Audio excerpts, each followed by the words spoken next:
This is Charles Haley. You're listening to Nothing But Niners. So now they've got to start from deep in their end of the field, and Garrison Hurst takes advantage of it. Takes the handoff, sweeps to his right, gets to the 20.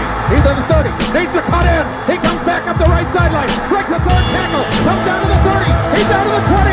He's down to the 10. He's down to the 5. He's into the end zone. Touchdown! Touchdown! 49ers! 96-yard run from scrimmage. Garrison Hurst. Young, back to throw. In trouble, he's going to be sacked. No, gets away. He runs, gets away again, goes to the 40, gets away again, to the 35, cuts back at the 30, to the 20, the 50, the 10. He dies. Touchdown, 49ers. From the Ravens' 27-yard line. 49ers into the backfield.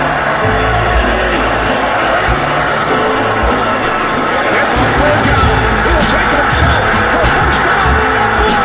Alex Smith is in. Touchdown. His left hip. Third down. Alex takes the snap. Alex looking down in the post, and it's good. Touchdown. Touchdown 49. To the second down. Ryan takes the snap. Goes to slant to the left side. It's Russell. Intercepted. The 49ers pick it. And Navarro Bowman is redemption. Navarro Bowman running it all the way for the touchdown. No greater redemption. Kaepernick shoots it. Hold everybody. Colin Kaepernick. What a game. Touchdown.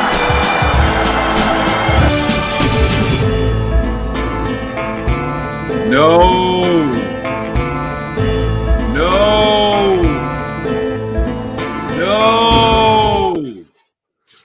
Click, boo.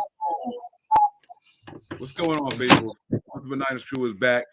And guys, we are here to bring you guys our official overreaction show to the slaughter that we all witness now. Don't worry, guys.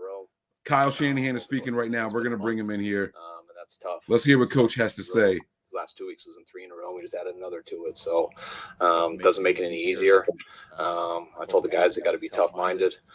They got to stick together. I think we got guys with high character in there. I think we got good enough football players, and we got to handle whatever we're going to get, and we got to come back and play better next week for Chicago.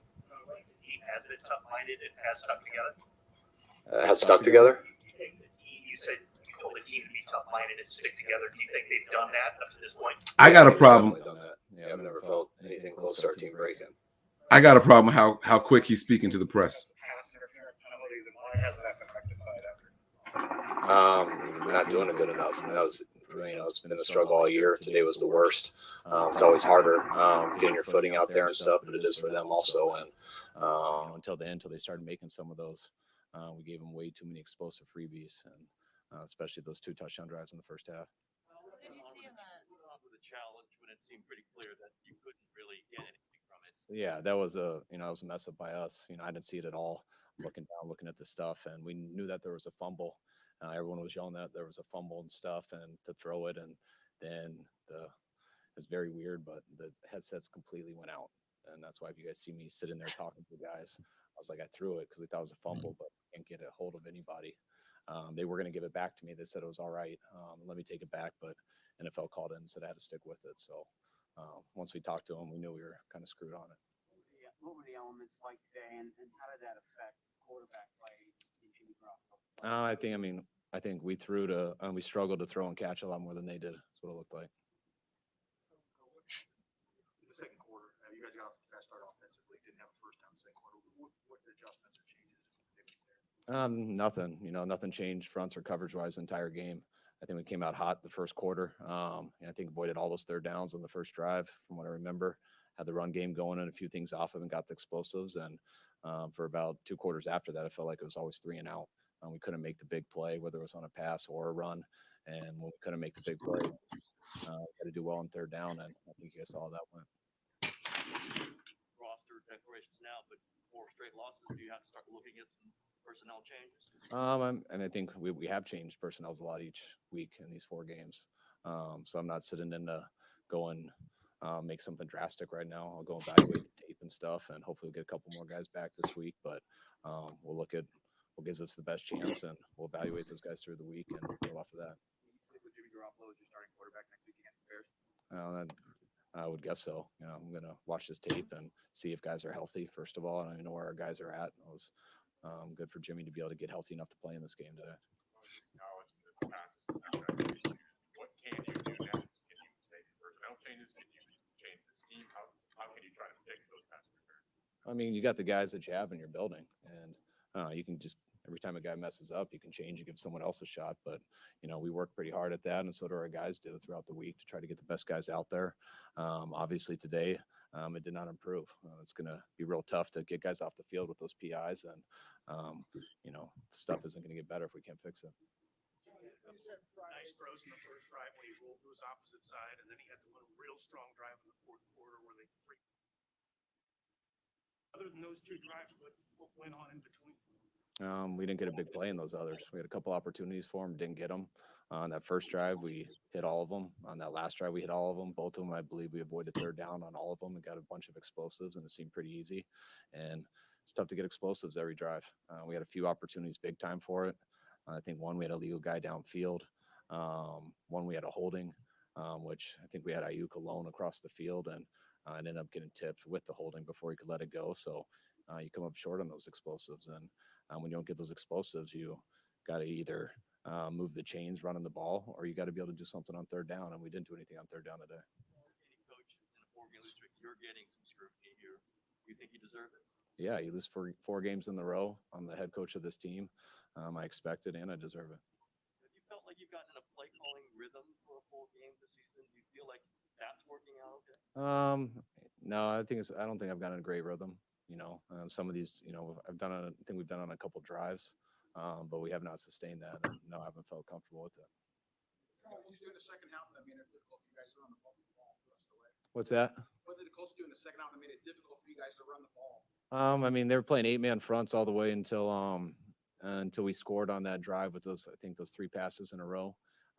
They were doing 8-man fronts the whole game until those last 2 series. And when you do that, you got to cut somebody out of a gap. I don't think we did a great job of doing that, and we couldn't get through that front 8. You said Friday, if the conditions, were going to who they were going to favor. I mean, they outscored you 30-9 after things got really, really bad out there. Why do you think it was that they were able to function so much better in that? I don't know. They did better in the rain. I don't. There's not one answer for that. They got 53 guys. We got 53 guys, and they obviously handled the conditions better. Got off to such a good start on that first drive, and it just didn't seem like he got the ball repetitive. Do you wish he got the ball more as the game went on, or there were certain plays where he said, "I should have ran him instead"? When you go 3 and out as many times as you did, there's going to be a lot of things you wish you did more. But I don't think we got those drives. I felt like we played in the first quarter, and I felt like we played in the fourth quarter, and everything in between seemed like we couldn't make a big play on first or second down, which does happen, but you got to move the chains on third down so you get another set of calls, and we didn't do that. How do you think Jimmy played, and do you think he was hindered at all by the pass? It didn't look like it to me. You can ask him on that, but I didn't see that, and I think the whole offense and the whole team didn't play good enough. I didn't think there was a ton of bad decisions, just missed some throws, and obviously the ball got away from him a few times.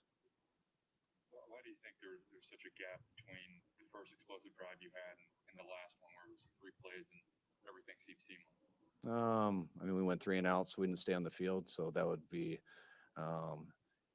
you got to get a first down to stay on the field. And we got a number of explosives early in that first drive, but everyone out, I think we went 3 and out. It felt like 5 times in a row or something like that. And when that happens, you're not going to see anything. You're going to see 3 plays and no first down.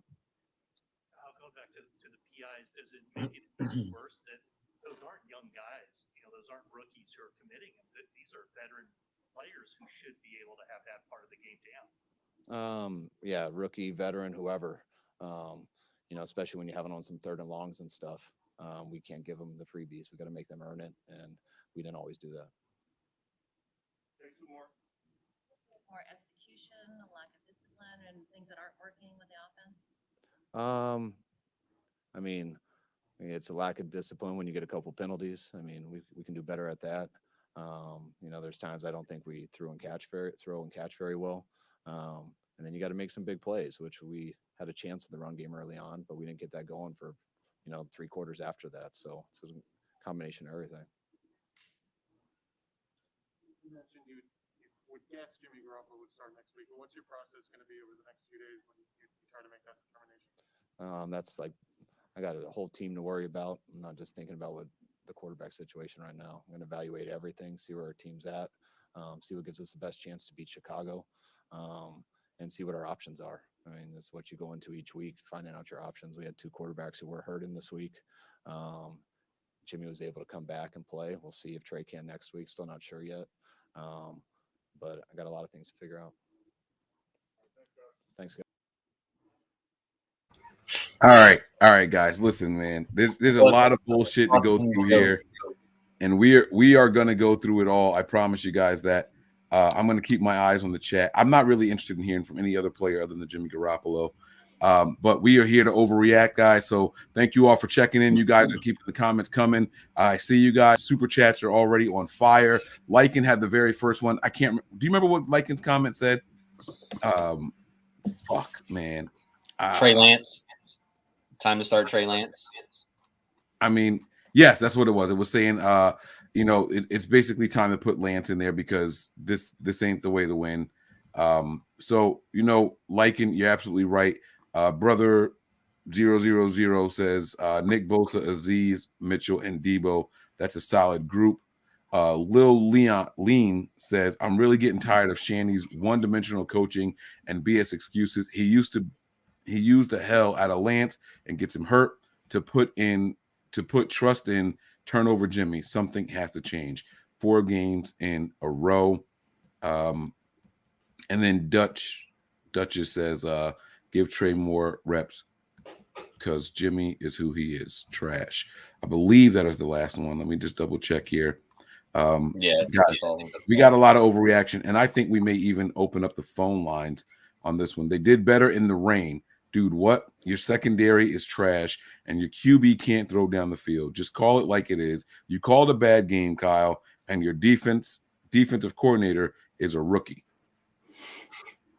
I mean, Lycan coming in with the fire, bro. Guys, we got to talk about all this stuff. We got to break it all down here, and we can start with the Kyle presser, or we can start with the game. Where do you guys want to start? Because this is the big one here, and I'm not here to sugarcoat anything. I'm pissed off.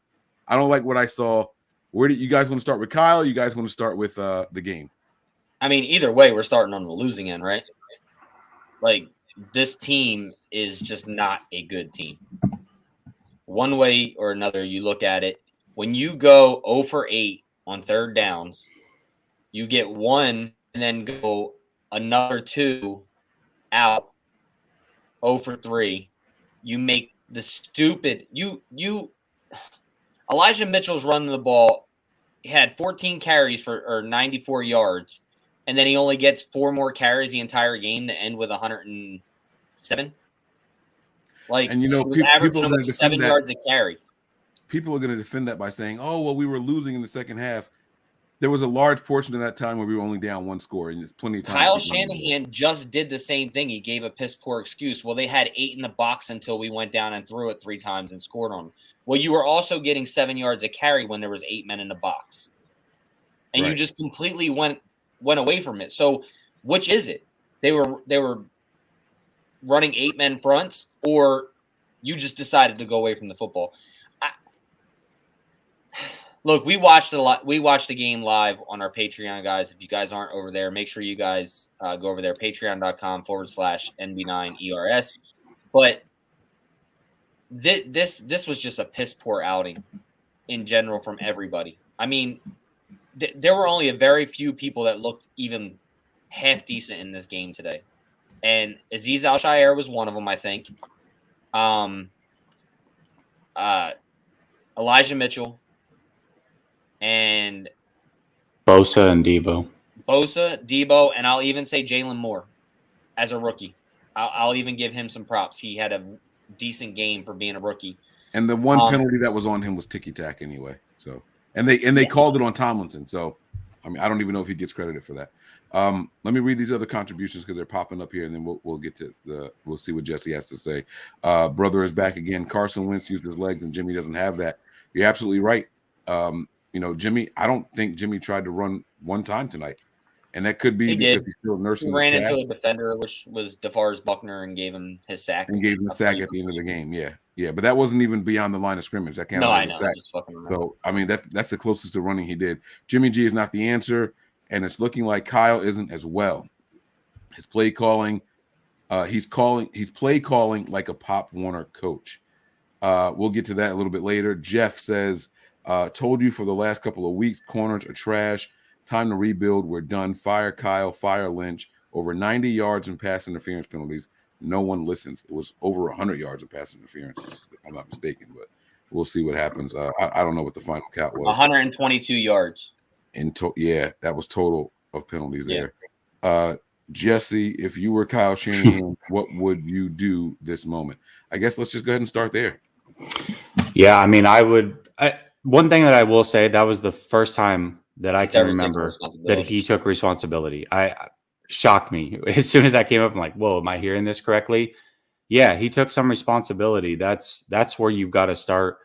I also think, and he kind of alluded to it there, that he's not looking at it right now, which tells you he is looking at it right now to figure out who the starter should be. I thought that Jimmy coming in on the very last play of the game, after the game was clearly over, was telling to me that he's going with Trey Lance. I mean, maybe I'm reading into it too far, but usually you don't put your starting quarterback out there when you're down 2 scores. You have nothing to gain from it on the final play when he's coming off of an injury. That tells me that he's probably the backup going forward, and I hope that that's the case. Somebody's comment earlier said that that the reason that the Colts were able to win is because they had a mobile quarterback. That is exactly right. If Trey Lance was playing tonight, I wholeheartedly believe that game is a lot closer. I'm not going to go as far as to say that they would have won. Who knows about that?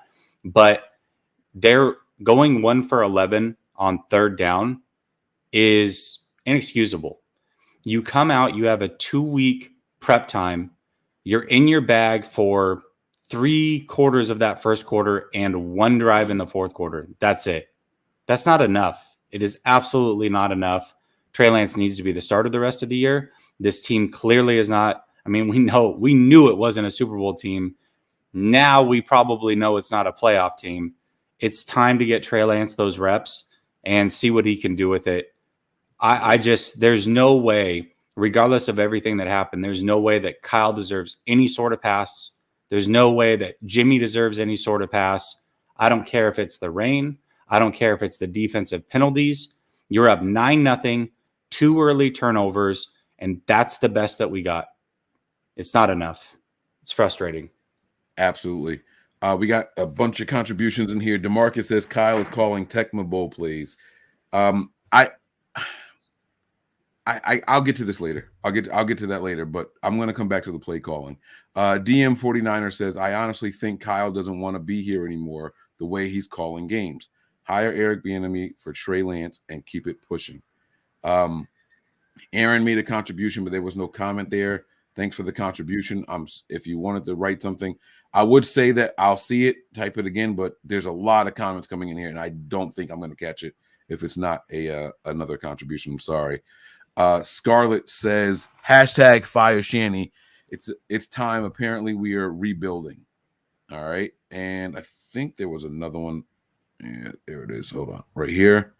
This one is from Jashawn Page. Thanks again. He says, what up, Niner gang? Rebuild time starts now. Nick is right. This is not good. I got another one here from Robert. Kyle doesn't trust Jimmy with his full playbook.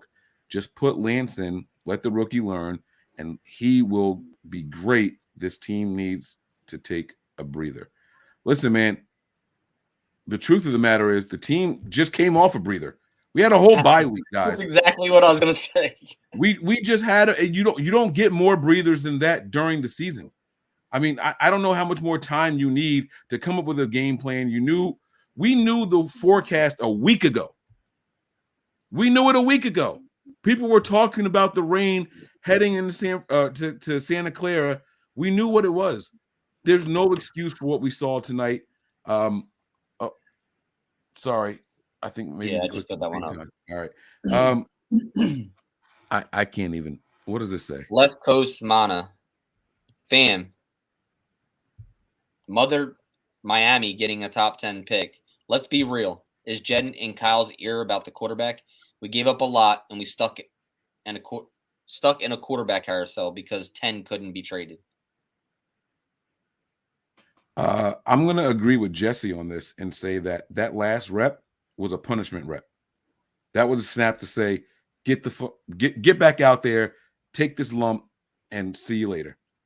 I don't think we see Jimmy Garoppolo start another game for the 49ers, barring injury to Trey Lance. That's my true feeling. This presser was telling to me. All right. Kyle came out. First of all, he's like, oh, I talked to the guys. Bro, Nick went and took a piss and was back at this after Kyle. There's no way Kyle had anything real to say to those guys that quick. There's no way. There's no way. What could you possibly, bro? You were just on NBC walking to the locker room and then you're at the podium. No, I'm not buying it. You didn't give any heartfelt speech. You didn't talk to the guys to get the pulse of the locker room, to see how they felt, to try to give encouraging words. You went in there, you changed your poncho, and you went to the podium. That's what you did. And you came in here and you gave us a bunch of BS. Now, you guys did say he took a little bit of onus and all that stuff. And for the first time ever, he didn't say, I told you guys already, Jimmy's my starter. He didn't say that finally, right? And I don't think that Kyle thinks that Trey Lance is the answer. He's going to suddenly lead to wins. I think Kyle feels the way we all feel. If we're going to lose, if Jimmy's out there, let's lose with the rookie and get him ready for next season. I truly think that's where Kyle is right now. Yeah, and it goes back to I'm in agreement with Jesse. One, I was shocked that Kyle took some responsibility, but two, he didn't say, well, Jimmy's our starting quarterback. He said, well, we got to see where we're at with health and stuff and see where we go. So, which is better than saying, well, Jimmy's our quarterback, right? So, what did you do? Go in the locker room and say, hey, it's on me? Like, what did you go in and say, you're losers? Like, what did you go in and say to these guys? Like you said, Mike, I ran downstairs, used the bathroom, came back upstairs, and was back by the time he was talking. So,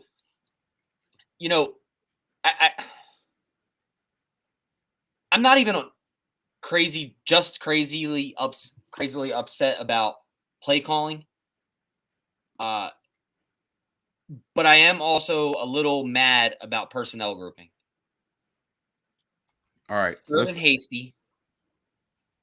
Well, no. We're gonna get to that. We'll get to it. Hold on. Let's try to get some of these contributions because they're gonna disappear, and I'm not gonna be able to pull them back up. Jeff says, "At least we have draft capital." Shake my head. That's sarcasm, guys. In case you didn't know. All right, that's sarcasm. So don't attack my man Jeff here. A team who plays in a dome just ran us out of our stadium. Rebuild. Let's go with the sad face. All right. Duchess is back again. Let's be honest. Kyle looks like he's checked out. Trey wasn't his first choice, and he's salty about it, especially after New England hung 54 on Salah today. Yeah, I didn't realize I knew they won the game. I didn't realize they put up that many points. Nick Donald, thanks, man. He says, we looked awesome those first two drives. That's scripted plays. Then nothing after those scripted. Oh, he said it. Then nothing after those scripted plays. I should have read the whole comment. Never mind. All right. Truck it with box. Truck it with. I feel like there's a play on words there that I'm not catching. Sell the whole damn team to Big Lots at this point. We are just a bad team. It is what it is. And I agree.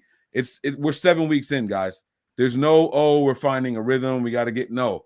There's no excuses. We were healthy. We had the quarterback that they said they wanted. The only position that was a backup of key importance was the left tackle, and he played well. He played better than well.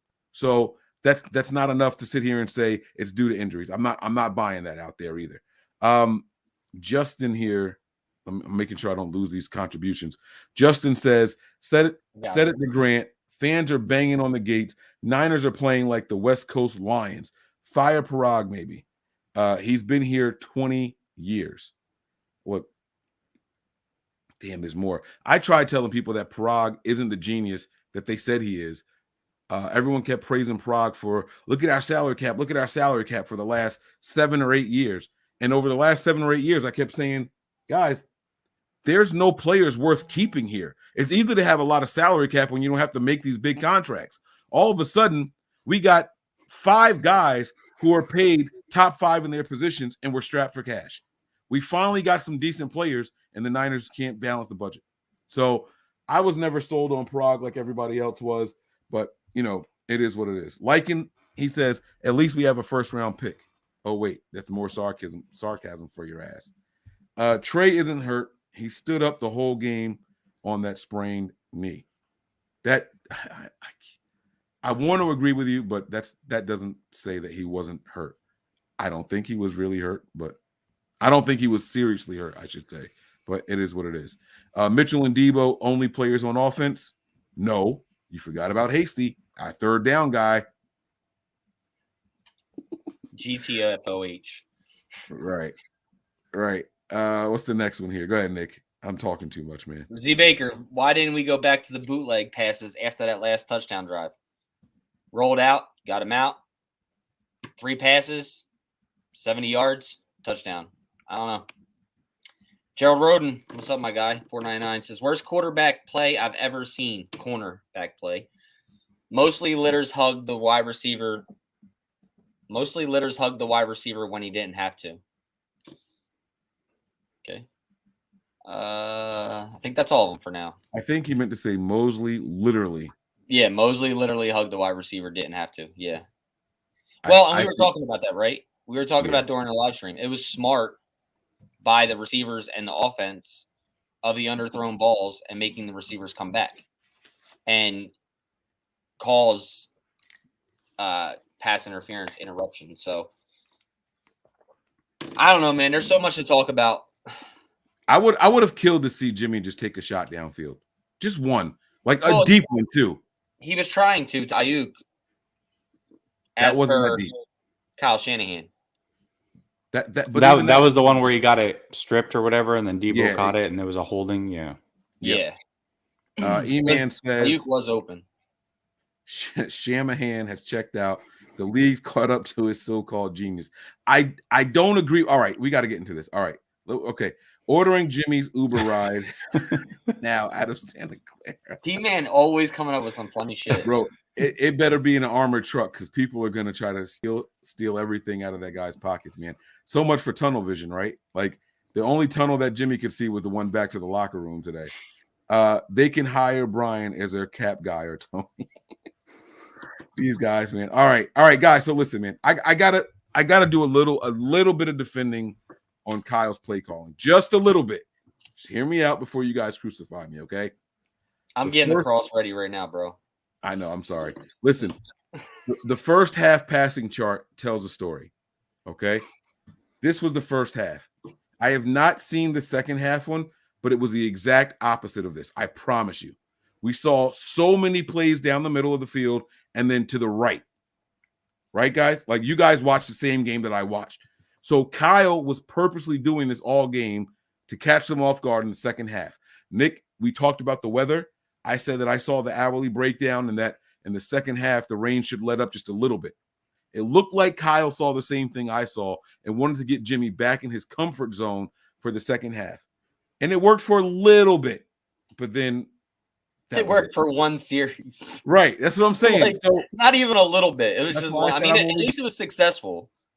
That's what I'm saying. I'm only giving a little bit of bail. You could see how he tried to do a bunch of one thing in the first half, and then the second half, he tried to change it up a little bit. But it wasn't enough, man. It wasn't enough. And God, I'm not shooting him any bail. I'm not taking the onus off of him. Bro, you just ate the entire piece of apple pie and gave me the crust. Like, I'm just saying, man, like that's what I saw. And part of Kyle's genius, everything that we praised Kyle for these last couple of years was that the first half, he would come out and run plays out of a similar look, but have different things in mind. And we did, in fact, see that tonight. Now, the comment was that the league caught up to Kyle's genius. Both can be true. What say you guys? Go ahead, Jesse. What do you think?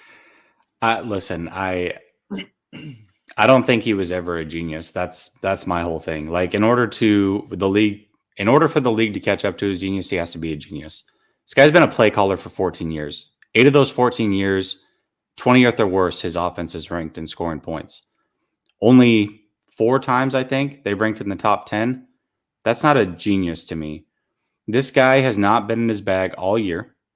He really wasn't in his bag a lot of last year. And I think there's a lot of groupthink when it comes to Kyle Shanahan being this guy that he's never really been. That's my thought on it. So, is he's good. Like I would take him as an offensive coordinator, but once you start heaping everything else on top of it that it takes to be a head coach and add that into calling plays, I just don't think he was ever really that quote unquote genius that people want to give him credit for. And I think tonight, coming off of a bye week with plenty of weapons to make it happen, I think it shows exactly where he's at as a head coach and a play caller at this point. And look at the team doing damage control. So you send Kyle out because he has to go first, right? So they send the best player up to the podium to speak now. That's Mitchell, right? Mm-hmm. Mm-hmm. Sorry, Mitchell. I don't want to hear anything you have to say, buddy. Goodbye. All right. And it sucks because it's no knock to him. He played a good game. And he should have had his number called more in the second half. It's no knock to him at all. Mitchell was great tonight.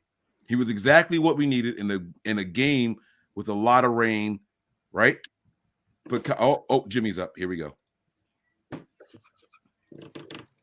Just how the losses have come. Just got off to a good start tonight, and it was just we didn't sustain it. They turned off Jimmy's on the right track this week with Chicago. Bro. What changed in the second quarter? Did they make any adjustments? Or what did you see in terms of why they were able to have success slowing you guys? I'm not too sure exactly. I got to go back and look at the film, but I think the weather played a little bit of a role, started to pick up there a little bit, but we just didn't execute. I think just there was too many mistakes stacked on top of each other. One guy would make a mistake here, one there, and that's just not, you can't do that and win football games consistently. So I think it's just we just got to get back to the drawing board. We can't make this many mistakes back to back like that. How did the elements affect you out there, holding on the ball, etc.? It was my first time wearing gloves. They actually worked out really well, so I thought I could spin it pretty well still in it. Like I said in the beginning, it was a lot less than it was later on in the game. As it started to pick up more and more, it became difficult at times with the footing and everything. But I mean, we've played in stuff like this before, so it wasn't anything crazy. Yeah, later in the game, earlier in the fourth quarter, out of nowhere, after a lot of 3 and outs, you get 3 big passes in a row. What clicked all of a sudden? I wouldn't say anything clicked. It was just we went out there and executed. Debo had a great route on the first one, the longer one down the right sideline to get open, ran a great route, got himself open. Then the one to Charlie, that really wasn't even how the play was drawn up, but they kind of dropped him in coverage, hit him, and then Debo made a play at the end there, kind of an off-schedule play. So it's kind of like I was saying before. It's us executing. We got to go out there, execute, make the plays when we get the opportunity, and if we do that, we could get on the right track. But it's going to take a lot of effort and a lot of hard work at this point. The second interception, it seemed like the ball may have slipped out of your hand a little bit as you were trying to get over to Juwan. The one at the end? Yeah. And then just kind of, it seemed like you were standing there just kind of dazed for a second, just soaking it all in. What was going through your mind? Yeah, that one I didn't get on top of it, didn't finish the throw, so it sailed. I don't know, it was just the whole night. It's tough playing in that weather to begin with, just the mental toughness you have to have. But then when things are going wrong like that, it makes for a tough night. So it was very frustrating, but we're going to stick together. We got a team that, we do have playmakers, we got players, we got good coaches, and we got to stick together at this point. How did the calf feel during the game, and how did you come out of this one? It held up, I'll say. Definitely felt it at times, but it sort of is what it is. I think all the guys out there, we're all playing with something right now, so just kind of it's that point of the season. Have to manage for a little longer? I don't know. We'll see. I feel it, but it's not hindering me at all, I'd say. You have a lot of guys that have been in the system for a little while now. Why do you Can you pinpoint why there are so many mistakes being made at this point? I don't know. I don't have one specific thing. I think it's, we just gotta, whatever play is called, we just have to go out there and execute it. So it's just about putting in more time, more effort, staying longer, putting in more hours. Things like it's the little things at this point. And the NFL is a crazy thing. It's 1 week you're on top, and 1 week you're at the bottom of it, and it's just every team has their ups and downs. Bitch, we've been at the bottom for 4 weeks. We're lower end of the point right now, but we can fight back. Last one. Jimmy, was there any fun trash talking between you and DeForest during the game? No, Defo was pretty locked in that whole game. We were too, but no, I nothing out of the ordinary, I would say. Go ahead, Jennifer. How did Jalen Moore do today? Jalen did good. He did. He really did. He held his own, being his first start and everything. Thought he came in with the right mindset pregame. You could tell he was locked in and ready to roll, and I thought he played really well. There were some highlights in this game. Elijah had 100. Debo played good. I thought it was, so there are some positives to take out of this, but we have to get back to the drawing board, and we have to go to work now. Everybody's going to look. We can do one more. Say it. Everybody's going to look at the quarterback at a 4-game losing streak, and I know you played only in 3 of them, but how do you deal with that? I mean, we're a tight team right now, I think. So it starts with me, no doubt about it. But I think, we got a good group of guys. And like I said, we got to go back to work now. All right. Thanks, guys. Dead man walking. Ding, ding, ding, ding, ding. Dead man walking. Ding, ding, ding, ding. That guy is on death row and he doesn't even fucking know it, bro. He doesn't even fucking know it, guys. Are you kidding me? Oh, my. Okay.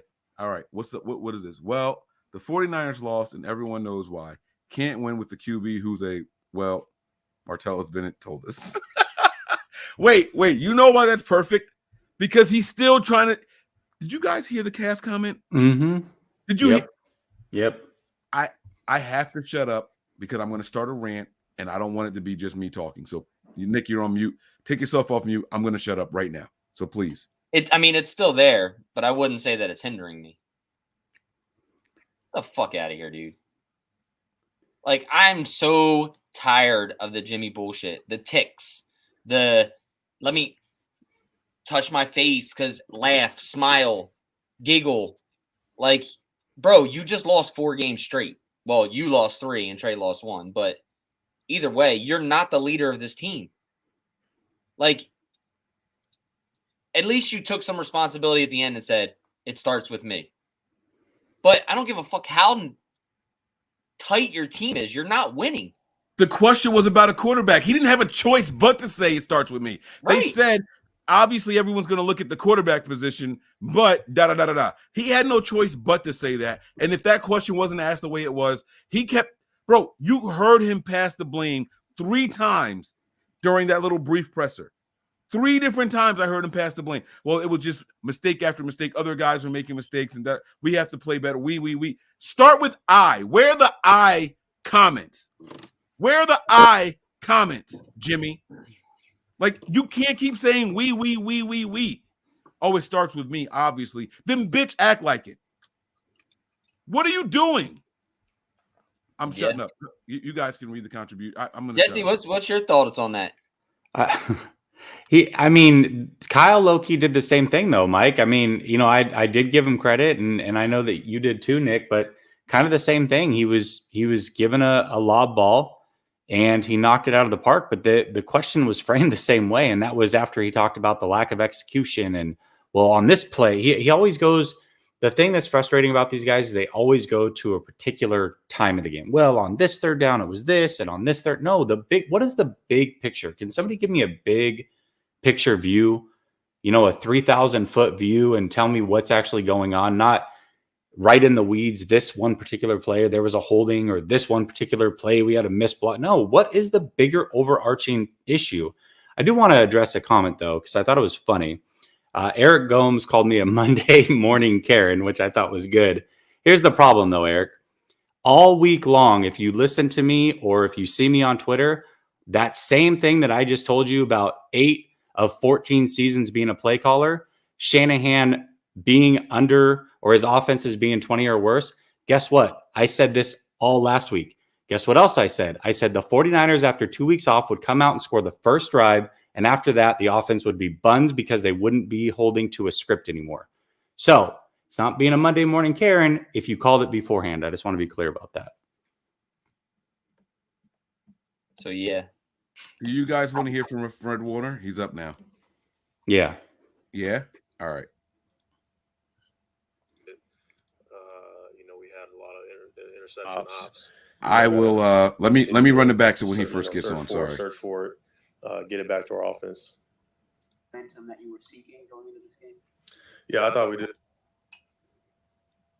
Give me 1 second. I'm gonna get it pulled up here. There you go.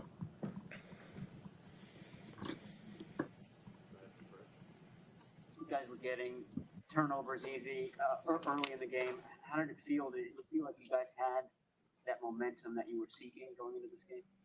Yeah, I thought we did a great job attacking it. Josh Norman has been doing a heck of a job just, punching at it. I mean, that dude is one of the best at doing it. I'm trying to punch at it.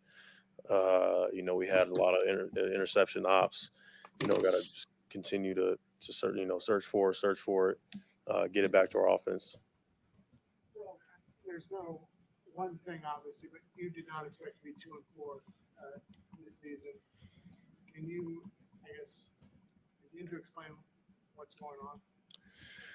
I think, you can go about it a whole bunch of different ways. The bottom line is we're not playing good enough. I know that sounds like a broad answer, but I can go down the line and it's every single person, me included. I look at myself and see what, there's things that I got to do better. And that's how everybody's got to look at it, And if you thought you were working hard and doing a lot this past week, that wasn't enough. It's got to be even more now. Everybody's got to come together, players, coaches, everybody. And we're going to figure this thing out. We don't have a choice. That's just how this league works. You got to come back to work and do better. How can you guys fix the defensive pass interference penalty? I don't know if there's a clear-cut answer for that. Obviously we either got to got to rep it more in practice or, get more reps at it so we're more comfortable doing it in a game. But yeah, that's obviously an area we got to be better at because it's not like I think Carson, that's where all his yards were from defense pattern interference. So we just all got to be better. How difficult is it to overcome those passing interference penalties that keeps drives alive like it did tonight? Bottom line is it doesn't matter the mindset, whether they get the pass interference or they get an explosive play, you got to stand up no matter what. It doesn't matter. Like we got to play way better in the red zone. We're letting too many easy just walk-in scores happen. We got to get it fixed, and we will. That's got to be a ton better. And it's just, like I said, I can go about it so many different ways, but it doesn't matter if they get a defense pass interference or not. We got to continue to stand up. Brad, as a leader of this team, what is your message in the locker room? How do you get them to, as you say, get it together going forward? I had a message for the guys. I'll leave it in there, but just know that everybody's got to do better. You got to work harder. That's it. Thank you.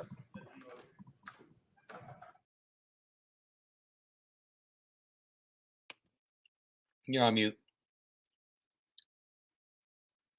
Did you guys hear the difference with the way Fred Warner spoke to the media just then as opposed to how Jimmy spoke to the media?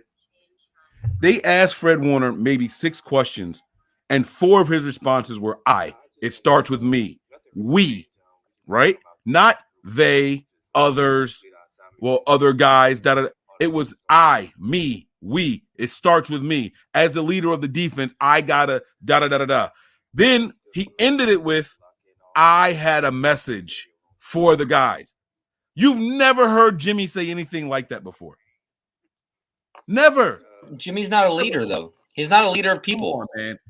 Come on, man. Like this is getting fucking absurd. And we're supposed to sit here.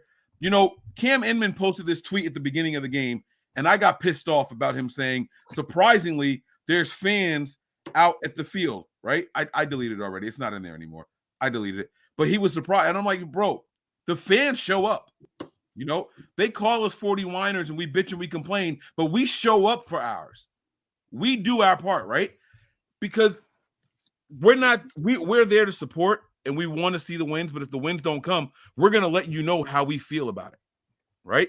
And we want to see people taking responsibility for the faults that this team shows on game days. That's all we're asking for. We're not asking for you guys to go. We want to win every game, but we're also realists. We know we're not going to go 17-0. We're not going to run the table from this point out, right? But you got to tell us something.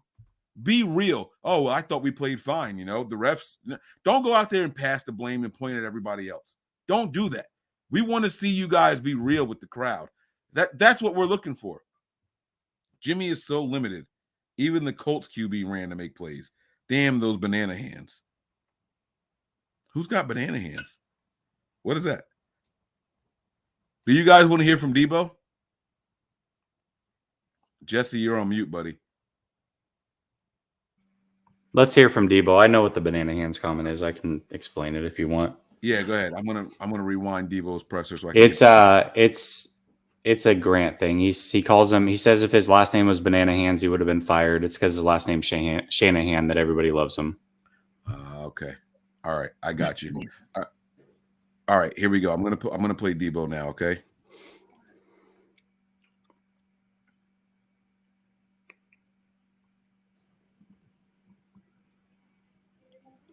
Anything in particular that changed from the first quarter where you guys were moving the ball well to the second where it's more challenging? No, I just wouldn't say nothing really changed. We just have to come out there as a group, as a whole, just complete our assignments individually, and all the things that start to fall in place. So just it's still the little things, little mistakes that are. It's definitely still the little things that we have to lock in all week and just allow it to carry over on Sundays. How slippery was the football with the rain? I mean, I think we did a good job of keeping the ball as dry as possible, but as a wideout, it is pretty hard to catch a wet ball. That's why you see we had rain gloves as a whole, so it just kind of made it easier, but not as easy as to catch the ball. But we just had to lock in out there and just go out there and make plays. What was the condition of the field? The field was great. I didn't have to wear the big spikes underneath the cleats, so they did a good job with that. You guys have a group that's been together. You've obviously been to a Super Bowl with a lot of guys out there. What can you put your finger on why you guys are so linked? I really can't put my finger on it. I just feel like personally, we just have to go out there and just be the team that we know he is. We way better than what our record's showing, and way better than what we putting out there on tape, and just have to come together as a whole and just put it together. What do you think the disconnect is between having what you guys say is a good week in practice and it not translating? Say it again. What do you think the disconnect is having what you guys are saying are good weeks at practice and it not translating on game day? I really can't answer that. I just felt like we just didn't go out there and execute to the best way possible that we could. Is there a way to change this going forward? More of an execution thing, or is it more of a scheme thing for you guys? I don't think it's more of a scheme thing. We believe in Cal, and Cal do a great job all week of putting us in position to make plays. We just have to lock in on all the little details and focus more and just come together. Thank you, Debo. Got anything here for you?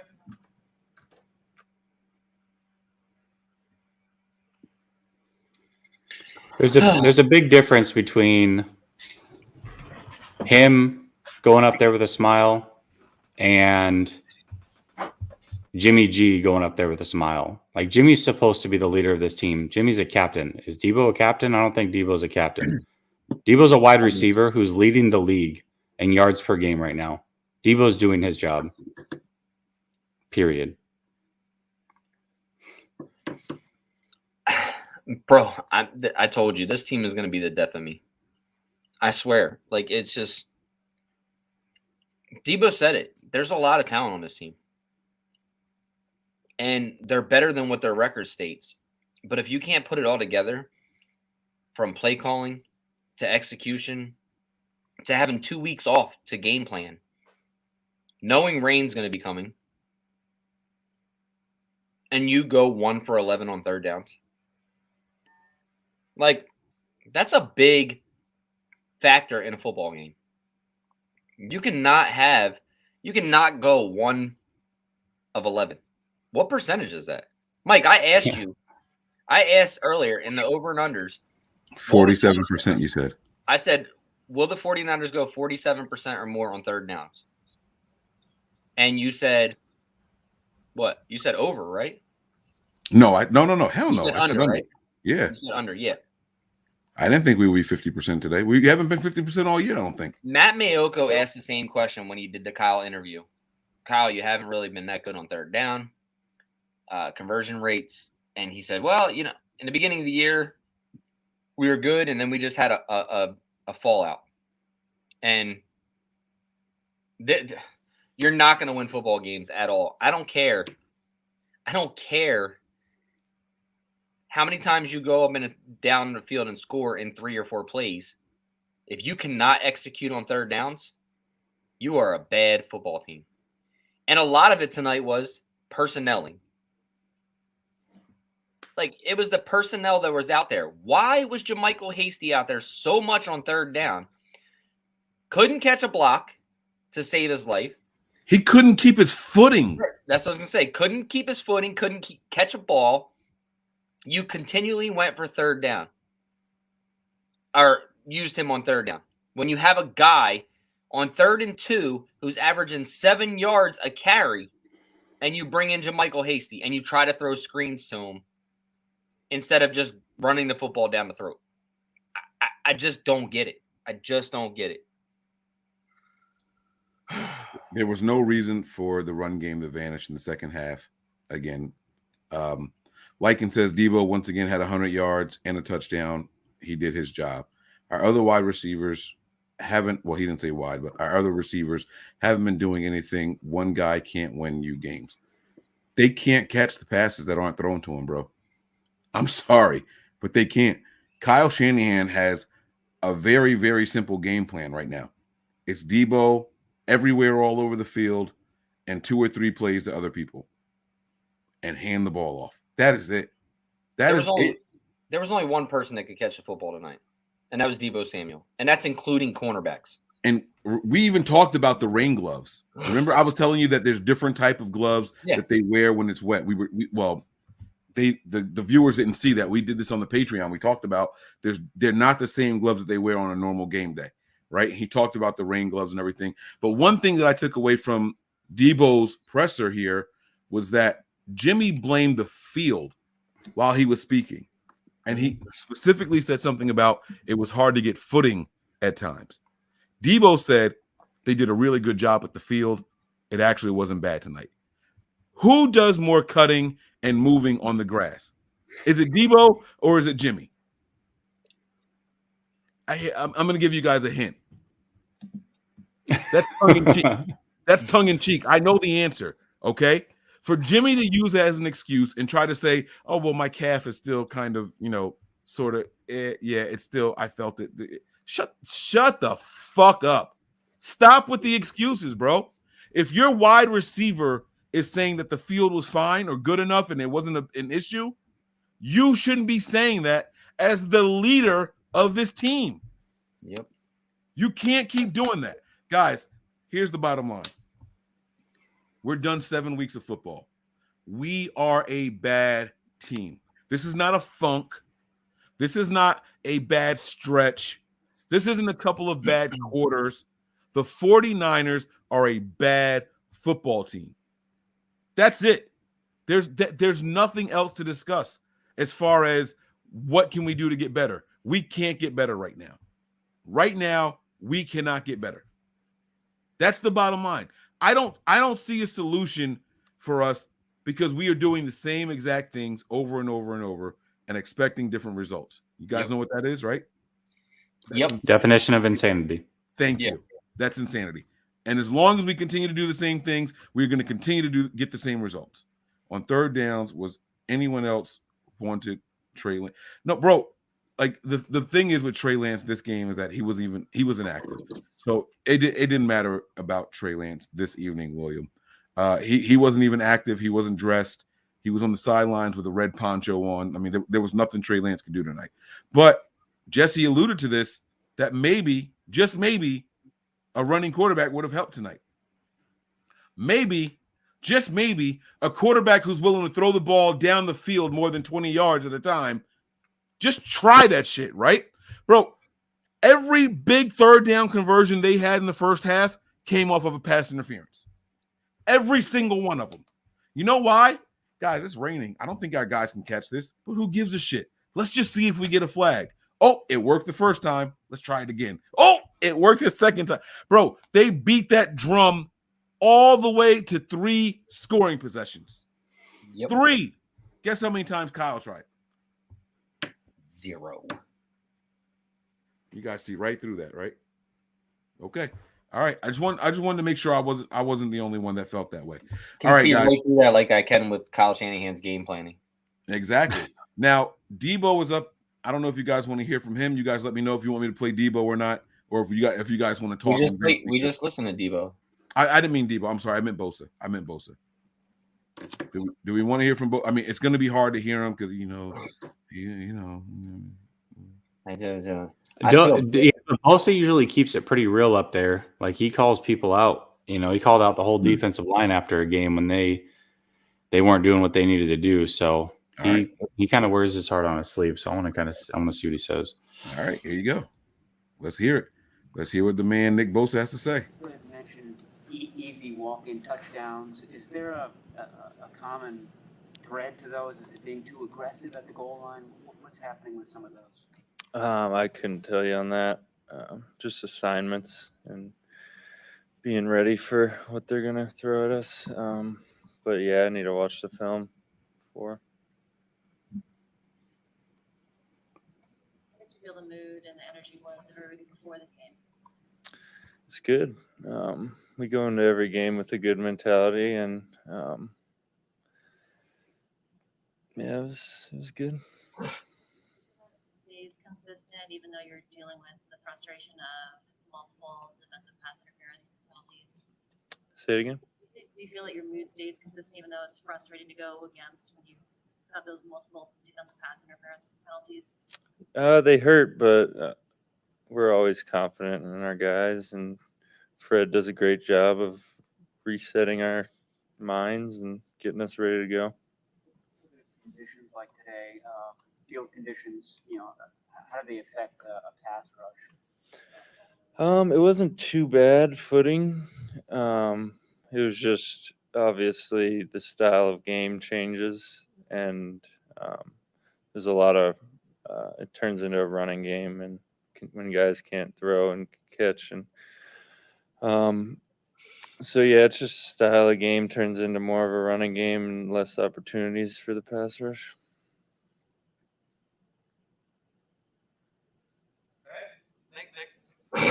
See it, look. Footing was fine, Mike. Footing was fine. You get it again. These guys aren't holding back. I mean, to me, when I don't know if the beat writers are pitching their angle or whatever. I'm not sure. But when they ask that question over and over, knowing Jimmy blamed footing, I think they're looking for an angle. I think they're looking for stories. So I don't know. Josh Norman was the next speaker. I don't know if you guys want to hear from him or not, but we did have a contribution. Let me find that. Hopefully I didn't miss it. Here we go. Andrew Burt, he says that rumors of a trade offer of a 6th round for Jimmy before the season started does seem good now. But oh well, let's just waste $25 million. I don't know if those rumors were true. I really, really don't. And I find it hard to believe, if I'm being completely honest with you guys. Let me ask you guys a question while we're talking about Jimmy real quick. We continually say, people say Kyle doesn't want to be here. Do we think it's the other way around? That Jimmy's just really given up on this team completely and doesn't really give a shit what happens? I don't think so. What do you think? No, here's the thing. I don't think any of these guys are out here trying to lose. I just think that some maybe don't care as much when they do lose, Right, but that's what I'm trying to say. Like, do we think that like Jimmy could care less if they lose or not or how he's playing, or do you think he's? I don't think Jimmy's ever been a competitor. I don't think he's ever been a real competitor, and I don't know if he's ever been fully bought in.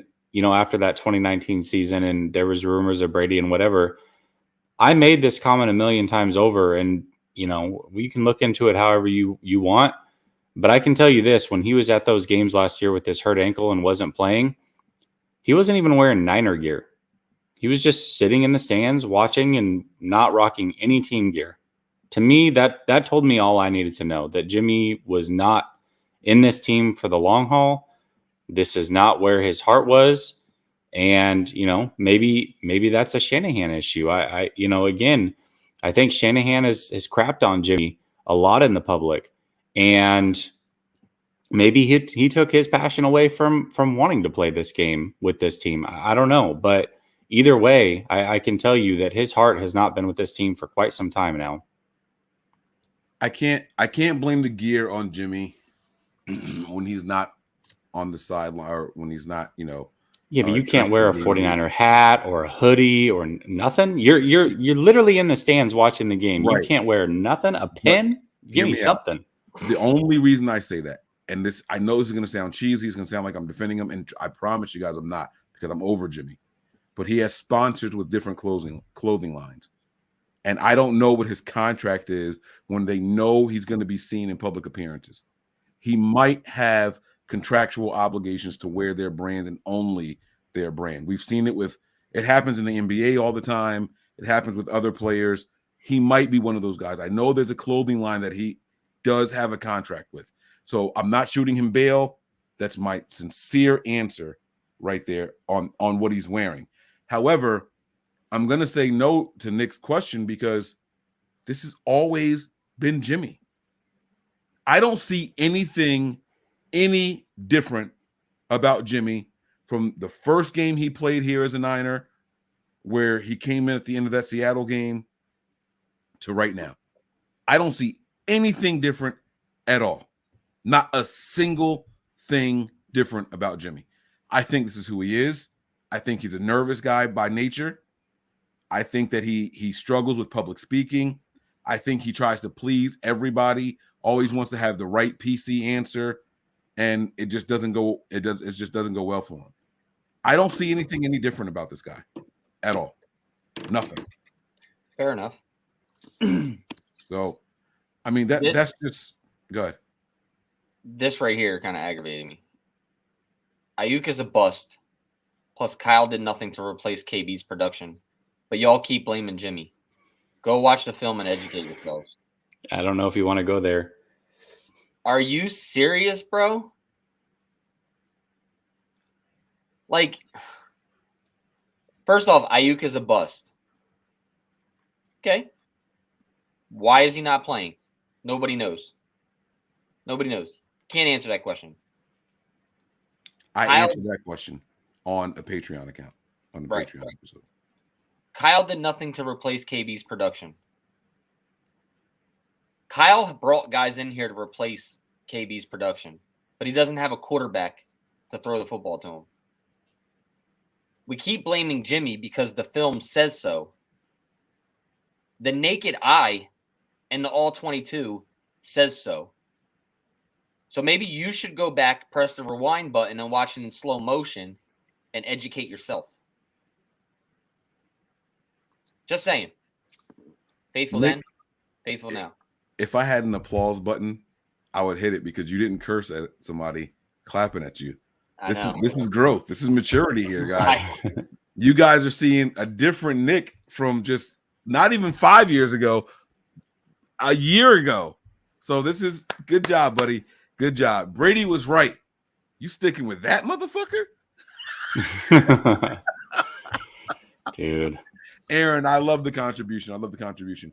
Listen, guys, let's go ahead and talk long term. Let's talk big picture here, guys, because we have to be real. This is gut check time. This team, we're no longer at a crossroads. The crossroads was tonight, and we chose which direction we were going to go. And we went left. I mean, way left, right? I'm going to ask you guys a very straightforward question here. The 49ers sit at 2-4. We have 11 games left. don't even look at the opponents. Out of those 11 games, how many do you guys think we can win? I'm gonna go 3. If we keep the roster the same way it is. Let me throw that caveat in there.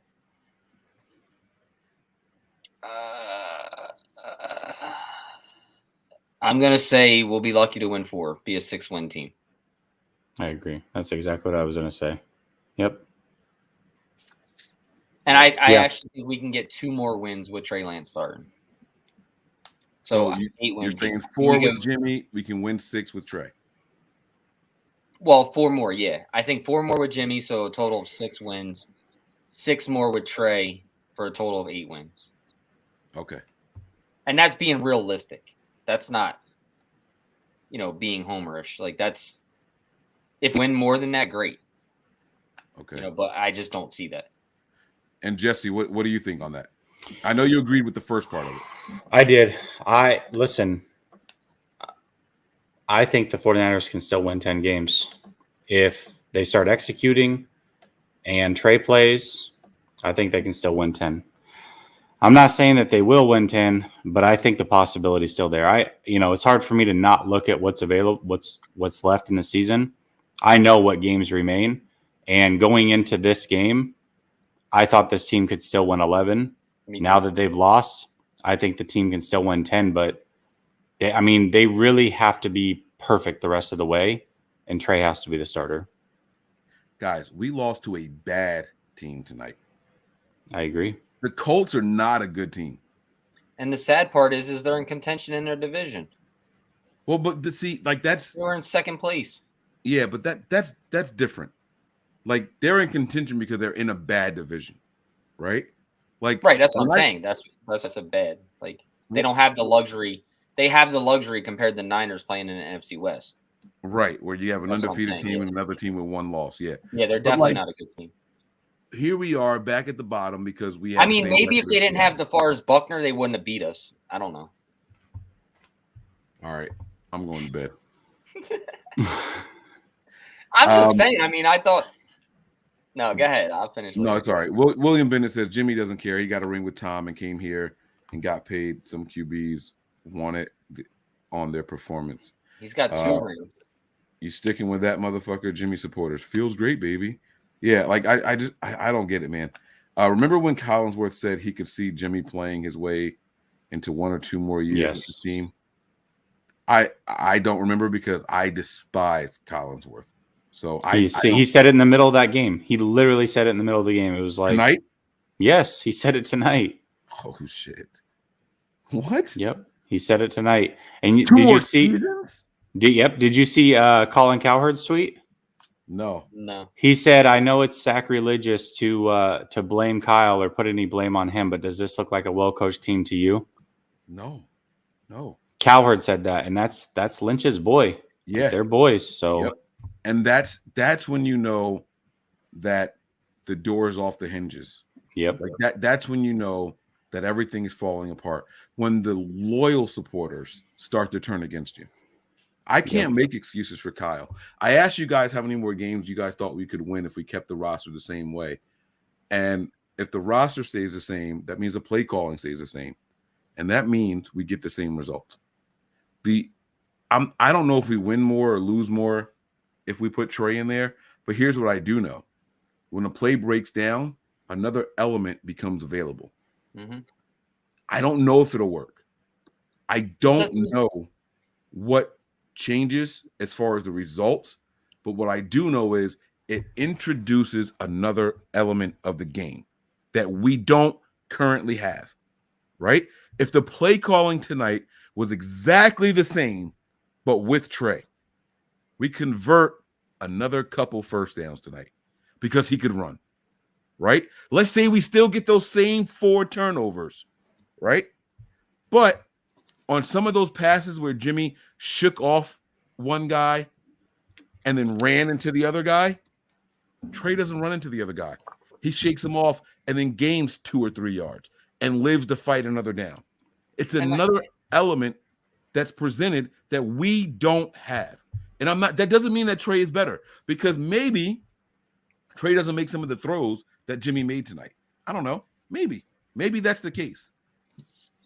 But in a rain game like this, where passing is not the primary function, the run game could have come in handy, and a running quarterback would have helped a lot more. It doesn't even just bring a different element. It changes the entire game. It's not that there's a different element there. It becomes 11-on-11 football from the first snap. Like, it changes the game from the first snap. It's not in certain situations where it adds that extra element, like that extra element can come out, right? It changes from the first kickoff, from the first play from scrimmage on the offensive side of the football. It changes what you can do and what you can't do as a defense. It changes the opposing team's defense's alignment. You're absolutely correct. You're 100% correct. I just don't know. Like, Kyle wants to scheme people open. Don't you think it's easier to scheme people open with one-on-ones compared to, stacking the box and just going and just attacking? Like, wouldn't you think that he would want that right now? Like, especially, dude, look, if Kyle comes out next week and doesn't have Trey Lance starting, I need to know where his mindset is. The only way Trey Lance doesn't start next week is if he's Trey healthy, Lance is injured. Yeah. Now here. Okay. So can we, Philip? I don't think there's such thing as a bad contribution, but this is close because they received their contracts on two completely different. Yeah. Like, they were like 2 years apart. It wasn't a decision between Defoe and Jimmy. Jimmy got paid in 2017, 18, like that in between period, those off seasons, and Defoe left the end of the following season. So it wasn't one or the other. It's the same thing. It's the same thing where people say that they shouldn't have signed Jimmy. They should have just got Kirk Cousins. Kirk Cousins signed his deal before we even traded for Jimmy. So, and he signed a long-term deal with Minnesota before we even traded for Jimmy. And the other thing about this is, I know it's hindsight, and everyone wants to be like, "Oh, we should have." But Jimmy did go 5-0 with limited time in the playbook, and Kyle had to think. The team, we all thought, for Kyle and them, we all thought there's something there. Like, we went 5-0 with this guy with limited time in the playbook. We thought there could be growth in what we saw. Until Trey Lance got here, Jimmy Garoppolo was the best option at quarterback on this team. Yes. When Brian Hoyer was here, when CJ Beathard was here, Nick Mullins, he deserved the money. He got paid instead of franchising tagging him, which would have cost us like $22 million for the year. They signed him to a long-term deal thinking he was the future because of what he did on the field. And the only reason he got so much money was because that's what the quarterback rate was going at. Jimmy Garoppolo is not even in the top 10 paid quarterbacks, I don't think, now in the league. So $27 million is where people keep complaining about. But you have to look at the reasons as to why it happened. And there were all good reasons. And I said this on I believe a space the other night. I don't care who you are as a Niner fan. You were still excited about Jimmy Garoppolo. When Jimmy Garoppolo came here and won, you as a Niner fan were happy because there was no more Brian Hoyer. And then when he took over before his injury, when he got hurt, you guys all said, damn, there goes our season. Why? Because you trusted in Jimmy Garoppolo. And then Jimmy Garoppolo just never grew, which started to look at, people started to look at him and say, well, is he really that guy? Now it's like everybody acts like from the beginning they hated him. Every Niner fan loved Jimmy Garoppolo and what he showed us on the field in the beginning. He was worth the big contract at the time. He's not anymore. He's not your guy anymore. There's no growth. There's no moving along. He's not the best quarterback on this roster anymore. This team has a better quarterback, a better future. It's just a matter of opinion as to when Kyle Shanahan decides to go that route. And I really think Kyle Shanahan is holding back on it because he knows once Trey Lance goes under center, his internal clock, their internal clock on him, on Kyle Shanahan, starts. It starts. Like, you need to win now. You traded away the future. You're starting your guy. You got your guy that you wanted. You're on the hot seat, bro. It's time to start winning. And Kyle Shanahan knows that as soon as he starts, that clock starts ticking. 100%. 100%. Tim says earlier this week, Shanahan said it starts with turnovers. Well, we got it, and we still lost. And I will say that you can tell that they put a lot of emphasis on jarring the ball loose, trying to get picks. I mean, Nick, at the halftime, you said what? We should have had 2 or 3 interceptions. I thought we should have had the ball 3 times at least. Yeah, I mean, they really did put an emphasis on it this week, but we still lost the turnover battle. But Tim, you're absolutely right. We got the offense a couple more possessions, and they did nothing with it. I think they scored on one, and that was the one like that they recovered it right after the kickoff in our territory, and that was the only one that we scored on. Deshaun Holmes says, I'd be mad if Justin Fields beat us and he's playing poorly. Then we need to fire Kyle. I'm sorry, enough is enough. So I want to focus on this. I wanted to not like this contribution for a couple of different reasons, but he says here, if Justin Fields beats us playing poorly, then we need to fire Kyle. Enough is enough. I saw the Bears game, and I saw how bad they look. Next week is supposed to be a gimme, right? Like, yeah. The Halloween game is definitely supposed to be a gimme. It should be a give me. Like, that team looks really, really bad over there.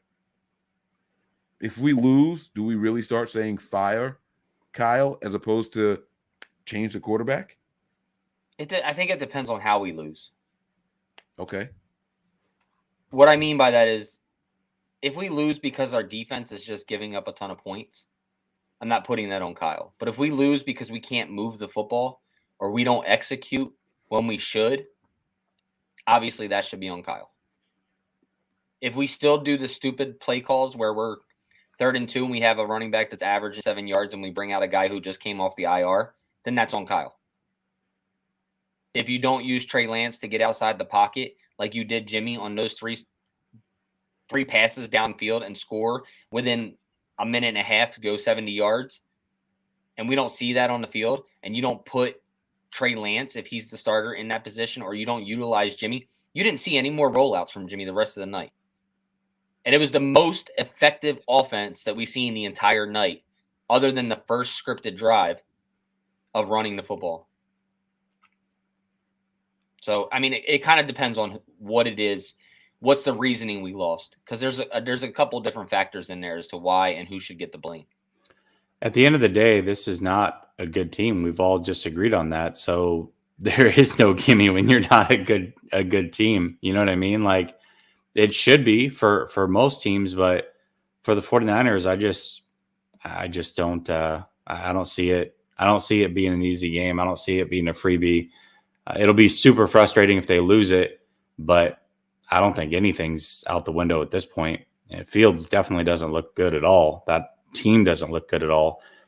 Nagy is horrible. But this is what cracks me up too. 49er fans, I mean, probably up until tonight, have been willing to give Shanahan a pass, Yet they're the first ones to fire darts over at Nagy being terrible. What is the difference between these two? What is the difference? Like, let's be real. Is it wins? Is it their record? Is it their offensive genius? At least he's playing his rookie quarterback. Well, he's going for it. He's like, what do I got to lose? The kid's going to gain experience. He could have brought Andy Dalton back in. Let me try to answer Jesse's question. Now, I said try to because I don't look outside of us and compare our situation to anybody else's. So I can't answer the Nagy part. But I have been a Shanahan excuser, okay? I've always felt that Shanahan has never had a good quarterback, okay?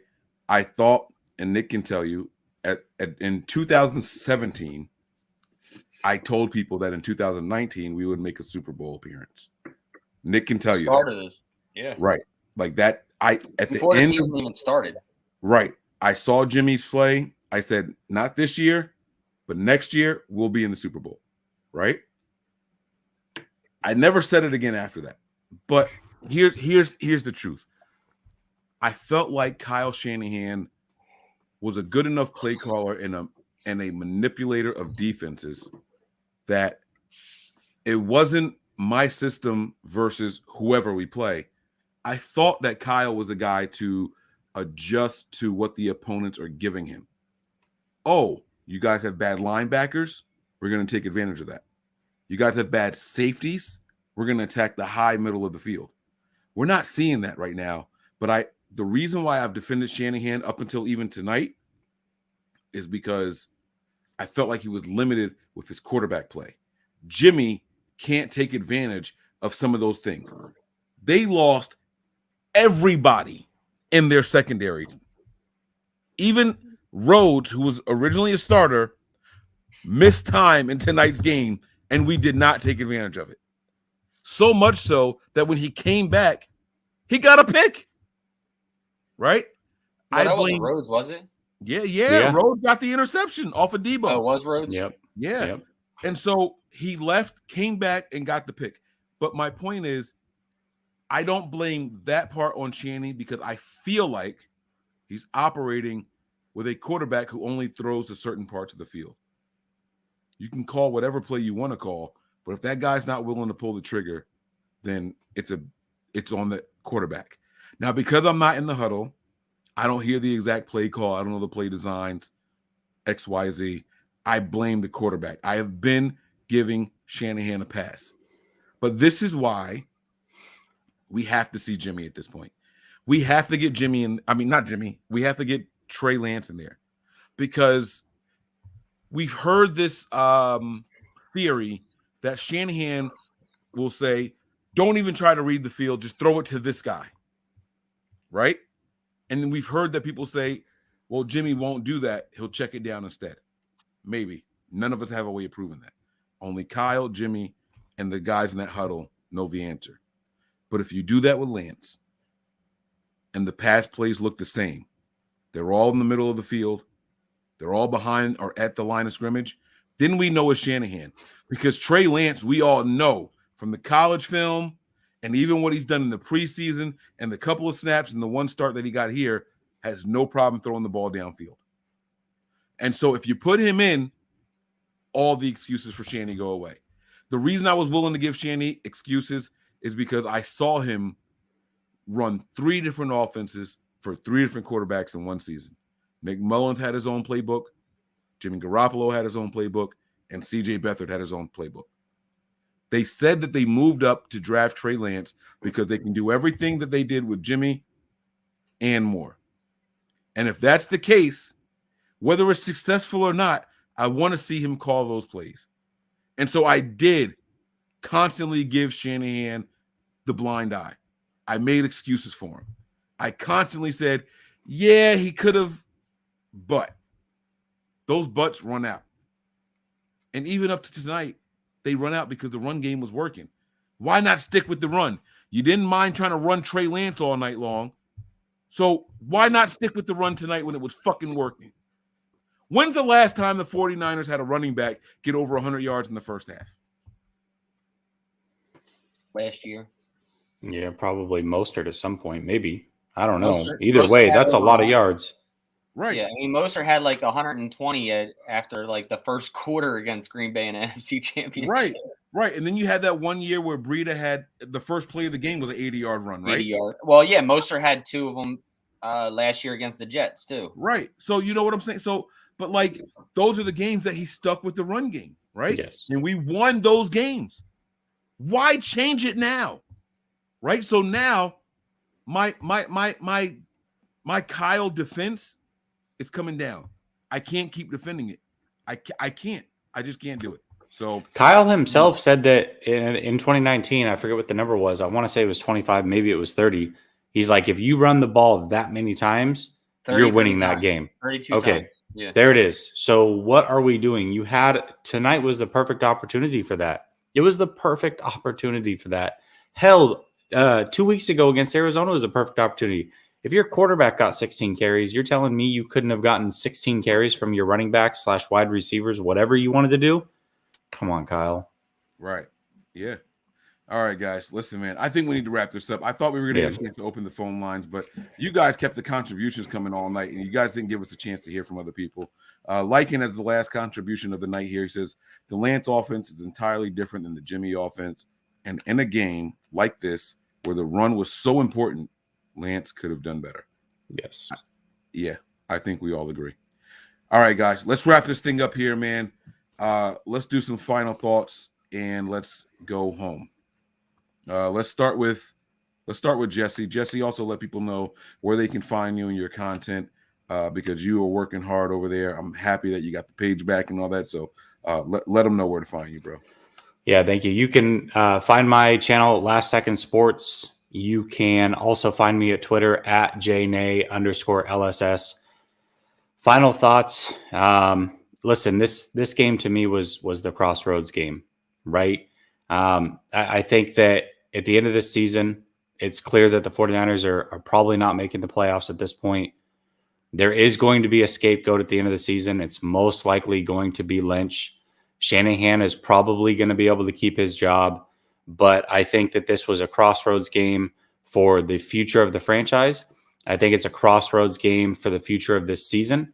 And, here we are. It sucks to say that we are 6 games into a season and we know that this team it's over, right? Like it's ending week 18 is the last week of the season and there will be no playoffs for this team. It's frustrating, but we do have something to look forward to. We have a young rookie quarterback who is going to develop, and next year they can make some noise as long as they build him up, get him involved, let him work through those kinks this season.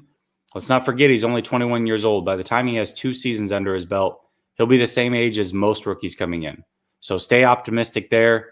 Know that we have a future. We have a stud quarterback, and let's hope, we just dug in on Shanahan all night. I know I've been digging in on him for 5 months, but the best thing for Trey Lance is for him to get involved with a coach that sticks around long-term. And that coach right now is Shanahan. So let's hope for the best from him. Let's hope that he can develop this young quarterback, and let's hope that this team can figure it out for the rest of the year and do the right thing. We'll find out next week. Well said. Well said. I totally agree with you. I mean, this team is just not a good team right now.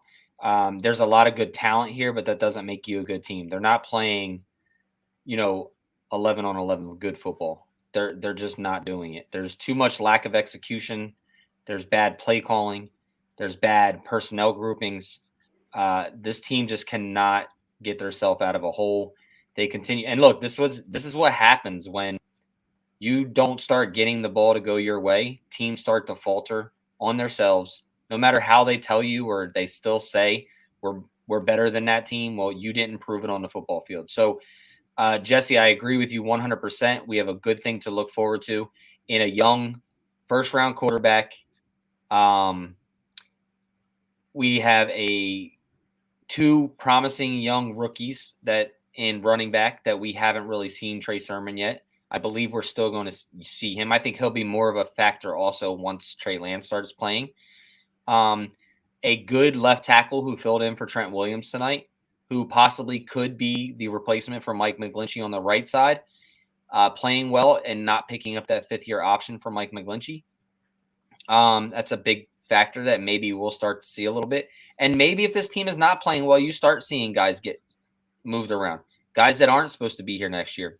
Guys like Jaquiski Tart, who was injured again tonight, which I don't even know if Kyle said anything about his knee injury.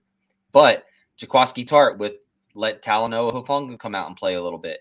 Let Demo play a little bit. Let K'Wan Williams won't be here next year. Maybe K'Wan Williams is a guy that we get rid of and we become a selling team. We said that earlier on the Patreon. We were talking about guys that you can get rid of. There's guys that can be sold right now. And you get some things back and let the rookies start playing now to get time under their belt, get used to the offense, and let the Lance era begin. Because right now, this team is dookie, as I always say. Dookie, right? So, no, I agree 100% with you guys. Also, if you go over there, once you go over there and like and subscribe to Jesse's channel, go down and watch the very first promo video as well, because I know you guys are doing a giveaway, right? Like $100 in fan money. Yeah. So, for those of you that don't know, we had to restart our channel. Unfortunately, it was taken away. So, not something that we did, but we lost our channel, almost 3,000 subscribers. And so we're about a week into the new channel. And in order to push it, we've got a promo video, the very first video that we put up on the channel. It is a relaunch video. It's about 2.5 minutes long. If you go subscribe and then you comment on that video saying that you have done so, you are entered in to win $100 in fan gear that we will give away November 3rd. And you have to continue to stay being a subscriber. Just Of so course.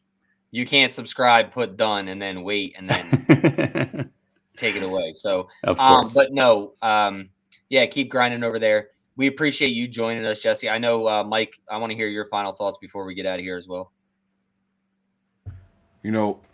Tonight was an awakening, and far too often the 49er fan base, we get too high with the wins and we get too low with the losses.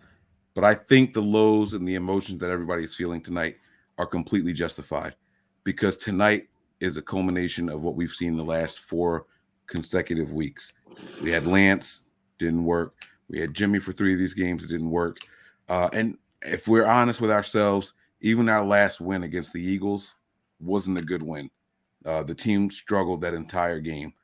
Kyle Shanahan has done this thing now where he's become extremely predictable.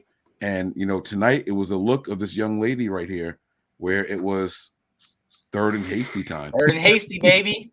I mean, this is where the predictability comes into play. JaMychal Hasty wasn't out there for 1st or 2nd down, but every 3rd down play, he just happened to be the back. And in the entire first half, every 3rd down that was a passing down, the ball went to Hasty. Is that Jimmy's fault for checking it down? Is it Kyle's fault for calling the play? We don't know. But what we do know is what they tried to do every single time. And that's what we've been getting this year. As 49er fans, we deserve better. Mix it up a little bit. Show us something different. I'm all in on Lance. There's no excuse. We're going to continue to lose if Jimmy Garoppolo was a quarterback.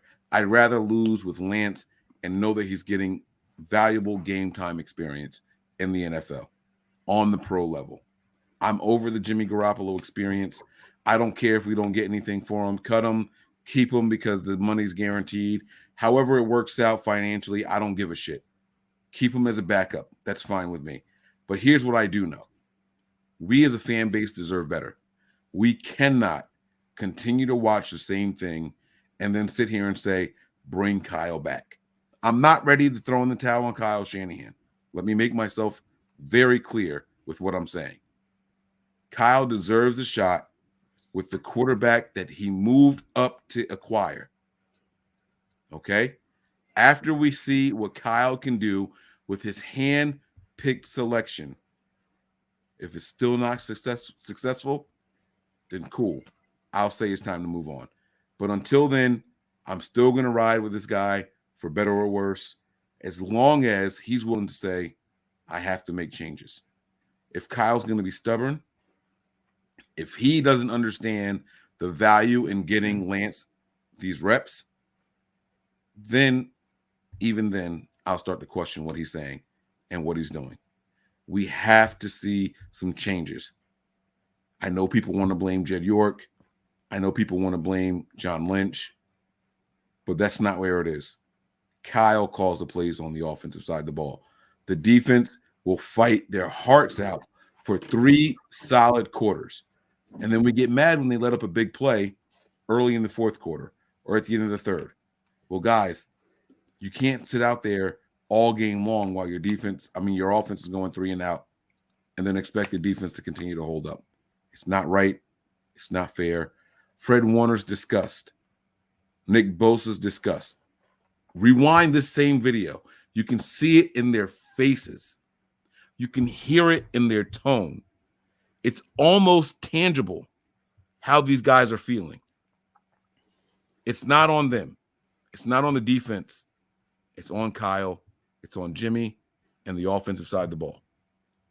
We, as the fans, deserve better.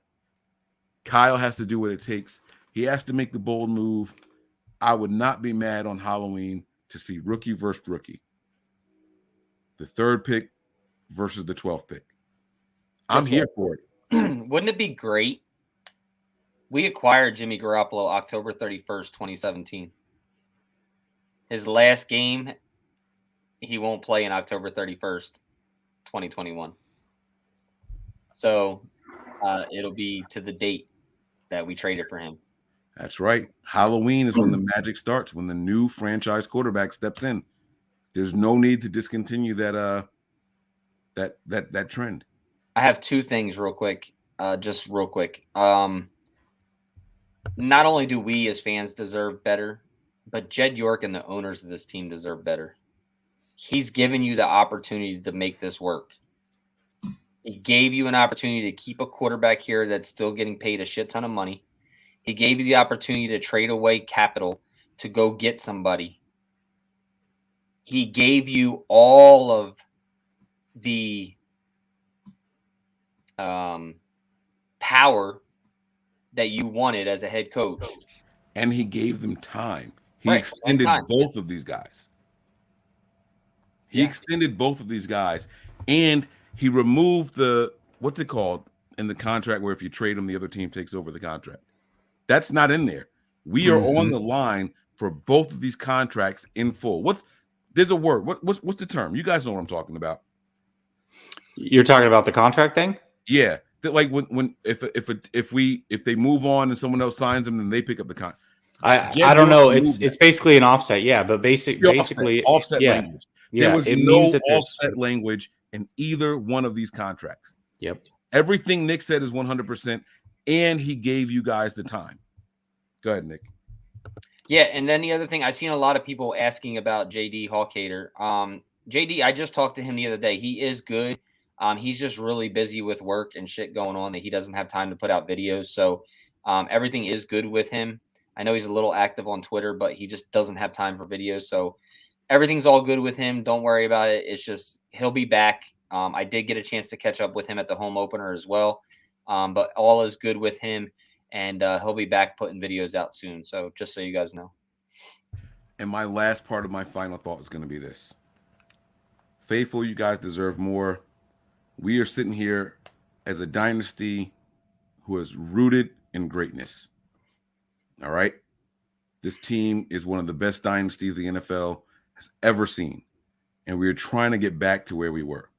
And so because of that, we're going to do a giveaway on Tuesday. All right? The Legacy of Greatness book. We gave one away on Twitter. We're going to give another one away on Tuesday. And this is how you guys have to enter. All right? On Tuesday, we're going to bring you guys a show, a full review of the game. We're going to have pros and cons, not just the negative stuff. And we're going to give you guys a key word. You have to type it in the comments of the video after it's over. And then of those people, we will do a random selection live on the following Thursday, and the winner will be announced there. So on Tuesday, watch the video. We'll give you a keyword at the end of the video. When the video is over, you type it into the comments, and then we will do a live selection on the air on our Thursday video. All right? Legacy of Greatness is coming to you guys. It's not over.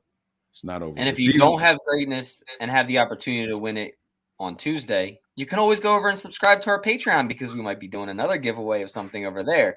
And that's patreon.com/NB9ERS. There it is. There it is. All right, guys, that's going to do it for us tonight, guys. You already know the deal. Jesse, do you know how we log off? No, sir. All right, so then Nick and I are going to take it home, okay? Guys, make sure you head over there to Patreon like Nick said, all right? Head on over to Jesse's show as well. Make sure you guys subscribe, like, review, all that good stuff. And Nick, let's take it home. Prepare for glory. Anticipate pain. But always remain faithful. We out of here. Peace.